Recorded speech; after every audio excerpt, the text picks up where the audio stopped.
How do I figure out what's next in my career? How do I align my work with what truly matters to me? And the biggest question of all, can I really design a career that I love?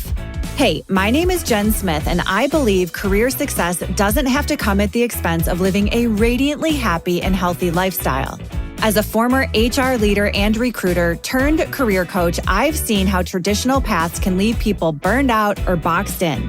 And I know there's a better way, one that invites you to let go of outdated rules and outside expectations, one that evolves and supports meaningful growth over time. Whether you're feeling stuck, craving more clarity, or ready to expand within your current role and beyond, this show is for you. So grab your coffee or your kombucha, pull up a seat, and get ready to explore practical, modern strategies for building a meaningful, heart-based career. Because you deserve a long, radiantly happy, and healthy career. This is the Flourish Careers Podcast. Hello, and welcome back to the Flourish Careers Podcast. I'm Jen Smith, your host, and I'm thrilled to be back here today with Michelle Schafer for part 2 of our LinkedIn series.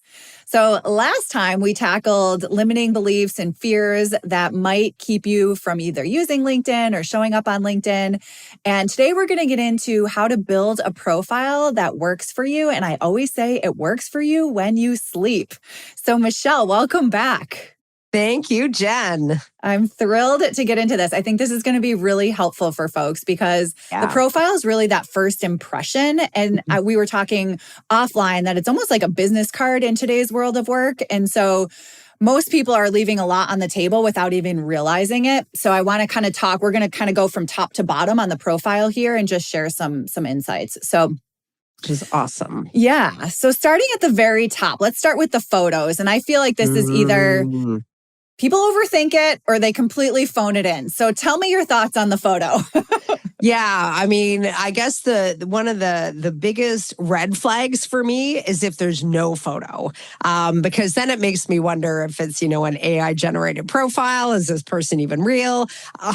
So the photo is really the first way that you connect with the viewer, the reader. And, some people will really overthink this and think, oh, I have to go and get a professional headshot. I can't really afford to do that, or I don't know anybody to do it. The thing is, you don't need to have a professional headshot. It's just really about having a professional photo that's taken by anybody. So you could have your partner, a friend, a colleague even, take a photo of you with their phone and, wear professional clothes, obviously. And I'd like to say, have a background. It doesn't have to be against a white wall. Have a background that really aligns with your brand. So, I know for me, I've taken photos like outside even because I love nature and I love the outdoors. So, have anybody take it, make it really super simple. What I find some people do is they take a photo of themselves. Maybe it was from a wedding or a beach vacation or some other casual setting, and they crop out people and then they put that in their LinkedIn profile. The thing is, everybody knows that you've cropped out everybody around you. So this is your first impression, make it a professional one. Yeah, I couldn't agree more. And I think people definitely overthink this. The one thing that I want to share that I found out this week, actually, I was working with somebody that used one of the LinkedIn AI tools for headshots. Okay. And it looked so good. Oh so my gosh, she told me she uploaded, I think 10 selfies or something like that of herself, just from her cell phone. And the AI generated tool, it looked just like her, like what I was seeing on Zoom. It was really good. So that could be an option in today's world, as long as you feel it's you. Some people don't really, like that kind of thing. But as long as it feels like you and it looks like you, then maybe that could be an option in today's world of work. That could be an option. We both know that when you have a photo, it's just going to increase your visibility on the platform tremendously. And because recruiters and hiring managers will view your profile, especially before they're meeting you on Zoom for an informational interview or for an actual interview, they want to know, how do you look, so that they know you're the person when they actually do meet you. Yes. So having the photo is so key. Yes. And I contributed to an article. We're going to put it in the show notes through the Muse about LinkedIn photos. And so we'll have that in there. So if you're hesitant, take a look at that link there. Okay. So moving right along to the banner photo. So this is that wide image behind your profile picture. And I feel like 99% of people just like leave it as the default. So it's prime real estate. It really is. And you're right. A lot of people leave it blank. A great way to fill that space is not just to upload any image just to fill the space, but choose a photo. Some people even choose their company logo as something to put in that space. Choose something that does align with your brand, align with your profession, something that is really going to showcase who you are and what you're all about. So, again, like for somebody who really, loves nature, I mean, I've seen some people like upload a picture of like the mountains or, a lake or, any of those kind of things. But you can upload something more professionally. Individuals who are in business for themselves might put out, like, here's how you contact me, or maybe, something about, maybe like a book that you've written or something like that. Like there's so many ways to use that space, but you do want to make sure that there's something in there and not just leave the default, which is what, like a gray, blue, kind of green background that LinkedIn puts in for you. Yes, I totally agree. And I often think about like career changers in this space. Like, so when you are thinking about, let's say you're changing industries, you could put a background photo of the industry you're interested in working in. Because that already showcases like, hey, I'm interested in this industry. And it doesn't have to be anything. Let's say you're moving into a medical industry. I don't know, this just came to my mind, like a med tech. Even just like the image of like the medical lines that go up and down kind of thing, like just something super simple that signs to the person that's on your profile, like, oh yeah, they are interested in this particular industry. But I love what you said about nature. Like that's a completely neutral, interesting background. Patterns. I've seen patterns like that can work really well. I've seen like professional pens and pencils and books, like any of that stuff can work. And it's so much better than the blank blue, the totally LinkedIn blue. So I mean, something else that works, it doesn't even have to be like an image or a photo. It could be a quote, maybe something that's really meaningful for you. I've seen like individuals, especially in leadership positions, put up a really interesting leadership quote, like maybe from, I don't know, like Brene Brown or Simon Sinek or, anybody else that that really signals the kind of leader that they are. So long as it aligns with you, what's important to you, use that space. Yeah. And one thing that you mentioned as you were saying that, it could also be a conversation starter, which again is really about the connection and what LinkedIn is all about. So, so anyways, put some thought into it. So that's the top there. Photos, background photo and profile photo. Now we have the headline, which in my opinion is the most important real estate on your entire profile. Yes. And it defaults to your job title. So tell us about this.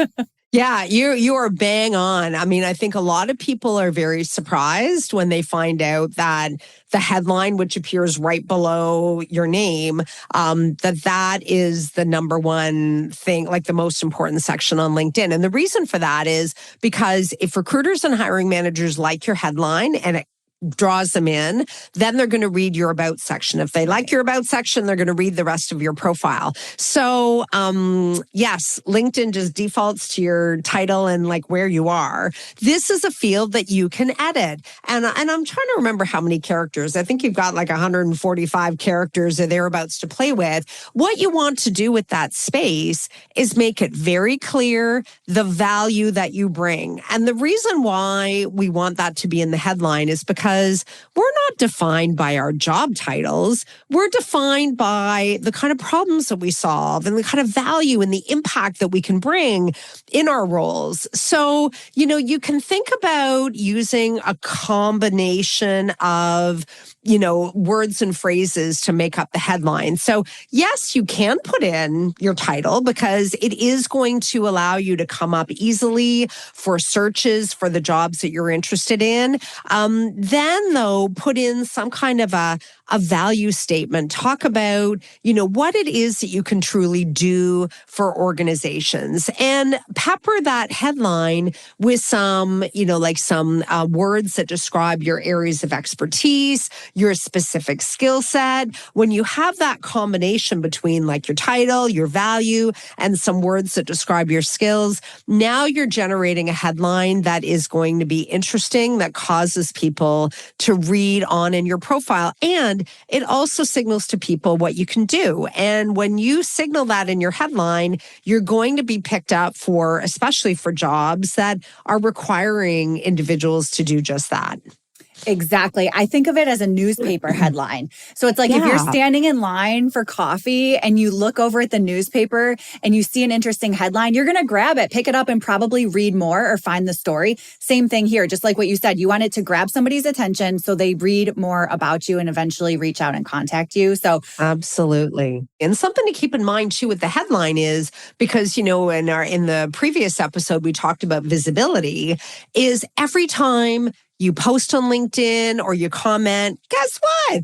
That headline shows up every single time. So it is something that is visible beyond just your profile. One of the things that I'll recommend people not do with their headline, especially if you're looking for work, it can be really tempting to just put in your headline, looking for project manager opportunities, for example. Again, you're not defined by your job search. Make sure you're really leveraging that headline to be clear about the position that you're looking for. Put that title in there, but especially put in your value.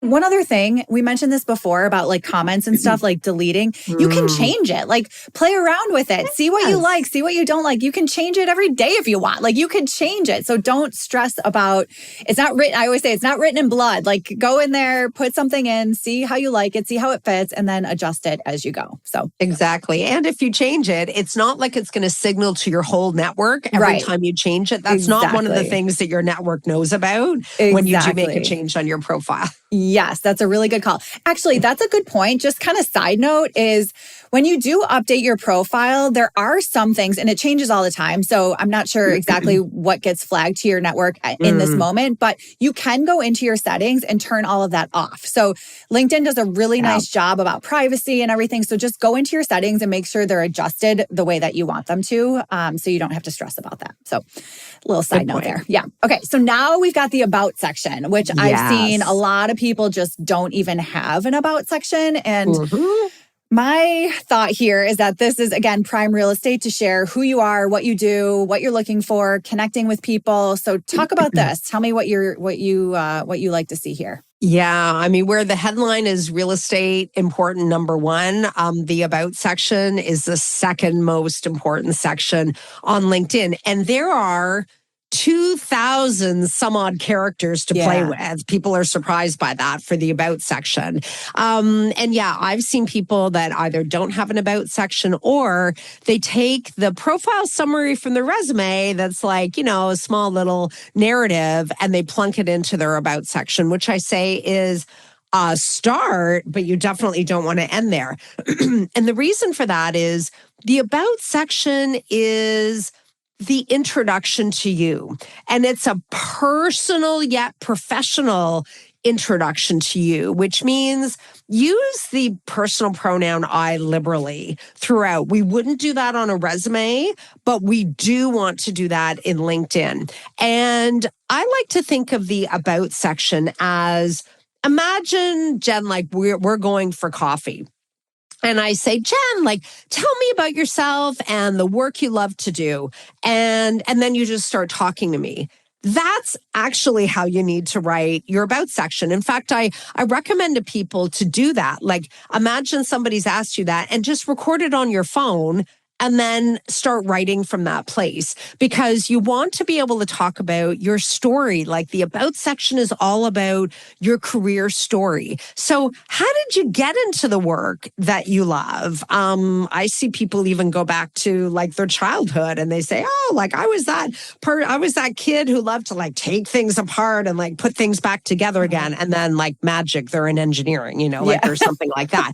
So, like make a connection to why you got into the work that you do. Tell people what it is about the work that you do that you really enjoy. And then describe it, like talk about the problems that you solve. Again, back to your value. You want to make sure that the about section answers that question. What can I bring to another organization? What problems do I solve? What impact do I make? And this is a good place if you want to highlight a couple of achievements that really make you proud. You can put those in the about section. And this is also a good place to pepper your description and your narrative with the transferable skills that allow you to do the work that you really love. This is also a good place to put in another way for people to contact you. Like, especially if you're looking for work, you don't have to make it that people have to connect with you over LinkedIn to have a conversation. If you feel comfortable with it, put your email in there so that way people have another way to connect with you and another way to reach out and have a conversation. But you do want to make it so that the reader feels like you're talking to them and only them. Yes, exactly. Sometimes I see LinkedIn profile about sections that are they're like, Jen Smith, career coach and HR consultant, and then like 3 bullets. And it's like very dry. And I love the conversational element of this.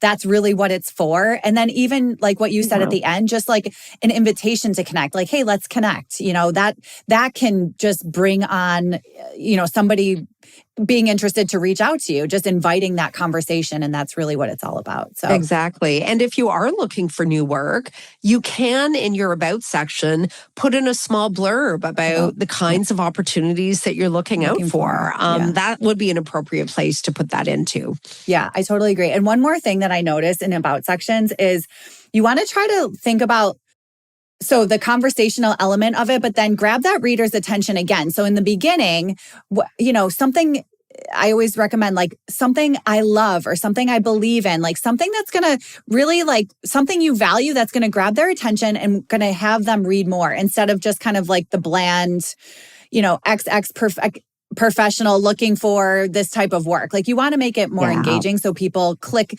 the down arrow to read the whole thing, right? Is that what it is? The down arrow there? Yeah, exactly. Absolutely. And if you're transitioning into something really new, the alignment factor is really important. Yes. Like make sure that if your about section talks about, how you love project management, but you want to get out of project management and I don't know, fundraising, for example, I would just use that as an example. You want to make sure that your about section really, tells the story about how you're aligned with where you're going. And you can also tell that story too.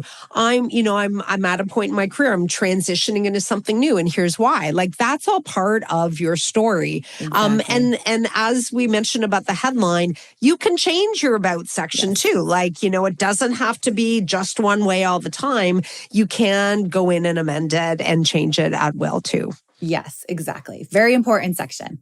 So now we move over to experience and talk to me a little bit. What are some of the mistakes you see people make in the experience section? Oh, yes. I'd say, there's 2 big ones. The first one is that there's nothing there except job title, organization, and dates. I've seen like a skeleton profile with the experience with nothing to showcase about what that person has done. The second, I'm going to say bigger mistake that I see people make is they take their job description and they stick all of those bullets into their experience section. And although that is a start, yes, it does tell me about, what you've been responsible for. It doesn't tell me about the achievement. How do I know that you've been good at any of those things? So what I recommend is making sure that you do have bullets for each of your jobs. You don't have to put every single thing. I mean, on LinkedIn, I'd say people look at LinkedIn like in terms of the detailed content, even less than a resume.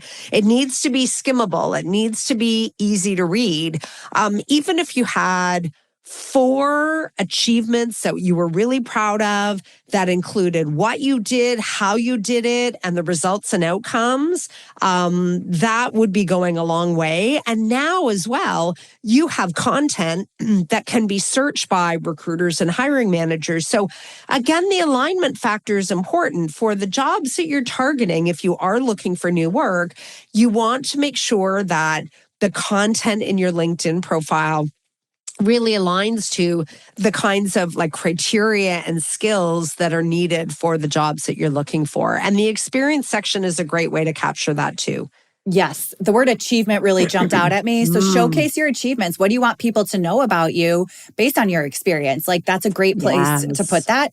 The other thing, this is a little bit different, but one of the things I see folks get caught up in is, you know, their resume has to have like a play-by-play of everything they've ever done in their career. But one of the things you might think about is using your resume and your LinkedIn experience section. They kind of go hand in hand. And the LinkedIn experience section, you don't want to have a play-by-play, but it also is not limited by space. So let's say you have a 25-year career. Maybe your experience section on LinkedIn includes your entire career with your achievements. And then your resume has like your last 10 years or something. Like they can go hand in hand, and you can kind of think about a strategy in terms of your marketing materials that way.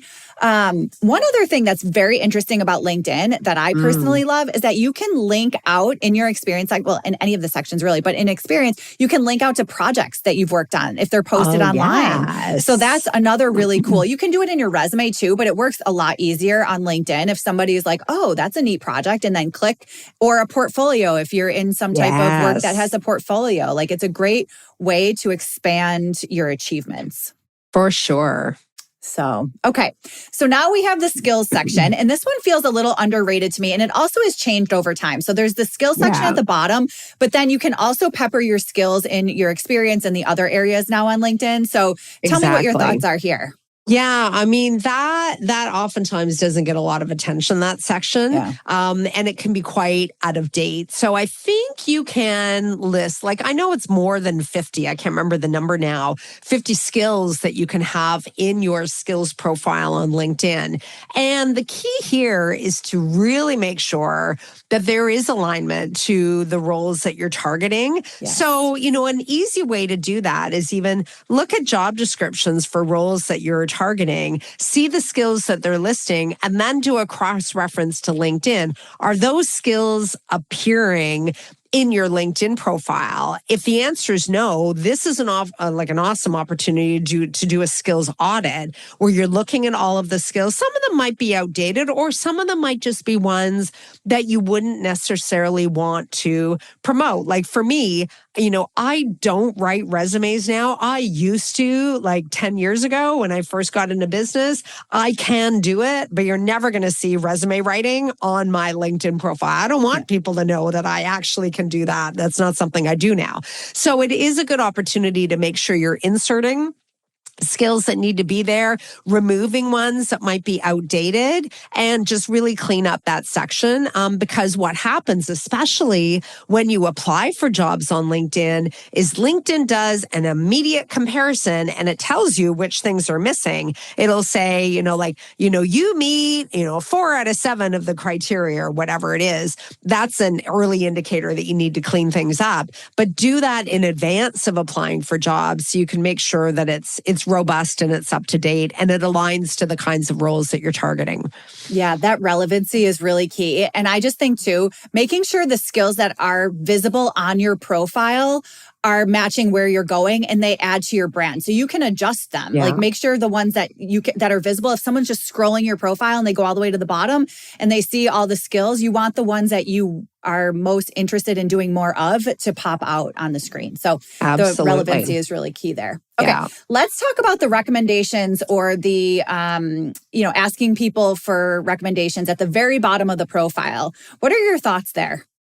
Yeah, I also see this as being an underused section on LinkedIn. Or what I see is, when I open somebody's profile, the last recommendation was from, I don't know, like 2017, 9 years ago. So this is a section that I recommend keeping up to date. And especially if you're looking for new work, you want to make sure that you have recent recommendations. Even if you had one or two, like you don't need to have 10 new recommendations on there, but even just a couple from individuals who have worked with you. So it could be a former leader. It could be a peer.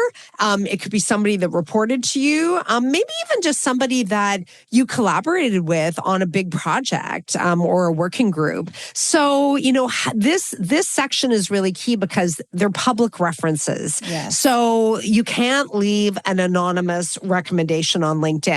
So that person really needs to be comfortable, obviously, with what they're sharing because their name is going to be behind it. And it's a way of them sharing, hey, like, this is what this person has done. This is how their work was viewed. This is the value that they offered to me. And a great way to be strategic about this section is when you go out and you ask people for recommendations, you can ask them to comment on different things so that not everybody says the same thing. Like Michelle leads projects really well. You could ask one person to comment on your project leadership skills. You can ask somebody else to talk about, how you engage with stakeholders, for example. You can have somebody else talk about your exceptional customer service. That way, when you have recommendations on your profile, they're each talking about something different, which really rounds out your profile. And that really raises your visibility on LinkedIn. And if a recruiter is looking at your profile, they're going to see these recent public references and realize, this is somebody that I really need to talk to. Yes. And here's the other thing. I know it kind of sometimes feels awkward to ask people, but maybe you could do a swap. So like previous coworkers that you worked with, like do one for each other. Yes. Just do a couple of those, and then that'll really boost the relevancy, the interest, and the credibility of your profile when folks are looking at it. So, well, and if somebody's really busy, you can also offer to write it for them, and then they just simply have to approve it. Sometimes that's a lot easier for people. And I love your recommendation to also pay it forward. Like if you receive a recommendation from somebody, give a recommendation. Yes. Like that's a great way to just show some goodwill. Yes, I love that. I love the pay it forward idea. That's excellent. Excellent. Well, Michelle, this is so helpful. I feel like this could save somebody weeks, maybe months of worrying about a profile, not knowing what to do. So I think this is really going to help folks get some traction. So any other thoughts before we wrap up the LinkedIn profile? Yeah, I guess two thoughts. One is this is another section that gets underplayed, the education section. And where I see a lot of people put like their formal education, like a degree or diploma. This is also a section to include other courses that you've taken. If you've taken AI courses, so this is something that, hiring managers look for now, put that in there. If you have a certification, put it in there. So make sure that section is up to date. And I would just say, audit your LinkedIn profile, like all the aspects of it, like even once a year, because even if you're not looking for work, you are achieving things in your job that you want to make sure that you add to your profile. So, even set it in your calendar once a year to do a little audit check. Are all the sections up to date? What do I need to add for my achievements? That's always going to keep your profile really relevant and current. Yeah, that's a great idea to do the audit and regularly check in on it. That'll also help the algorithm because when you update your profile, it helps the algorithm. If you are in a job search, it'll support the visibility. That will definitely help your job search. So exactly. Excellent. Thank you so much, Michelle. Thanks, Jen. So listeners, part 3 is coming next week, and we are getting into the do's and don'ts of using LinkedIn. So you're not going to want to miss that one. In the meantime, connect with us on LinkedIn. We will add our links in the show notes. Let us know what you enjoyed about the series.